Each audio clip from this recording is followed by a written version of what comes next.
This essay example, as well as thousands of others, is available in text format on our website for free and without registration. Simply Google Ivy Panda Free Essays.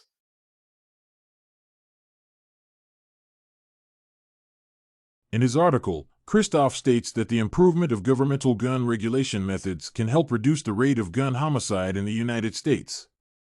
He provides an example of how stricter controls over car ownership helped to decrease the number of vehicle accidents since 1921 by 95%. Although his idea may be valid to some extent, it seems that the comparison of guns with cars is slightly inappropriate because these two things have different functions and are associated with distinct types of behavior.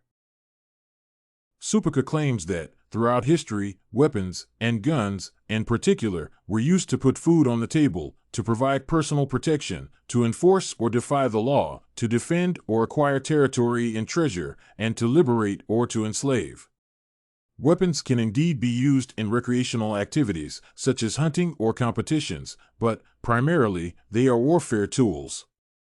The first guns were nothing but advanced and more compact versions of cannons. This fact only proves that they were designed merely to achieve greater military efficiency. Nowadays, plenty of gun types exist, and it is possible to say that most of them are currently available to United States civilians.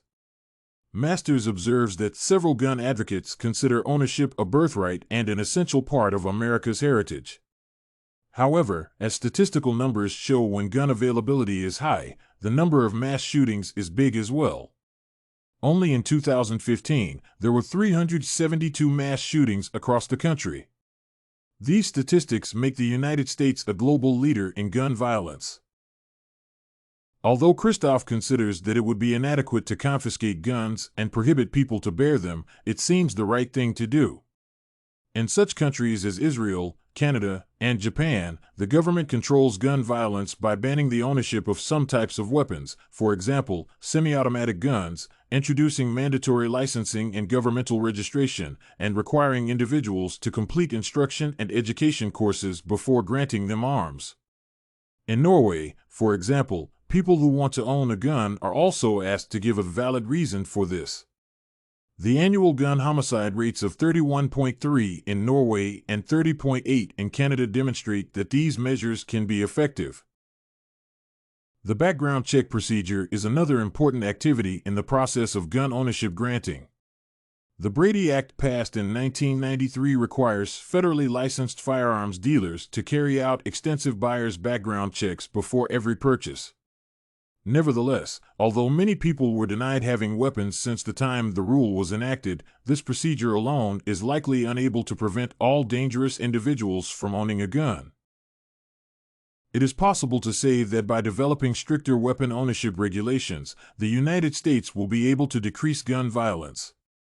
Nevertheless, the evidence for a favorable outcome of such actions is insufficient.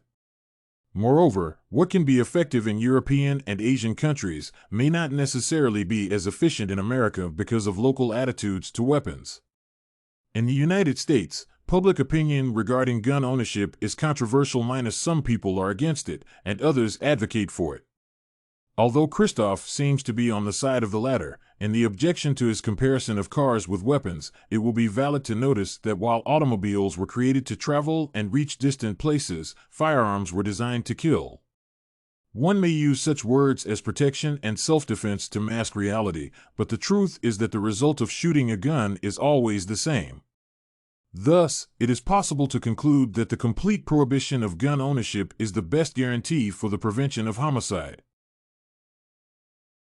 If you want to find more works like this essay on Our Blind Spot About Guns by Nicholas Kristof, head over to ivypanda.com.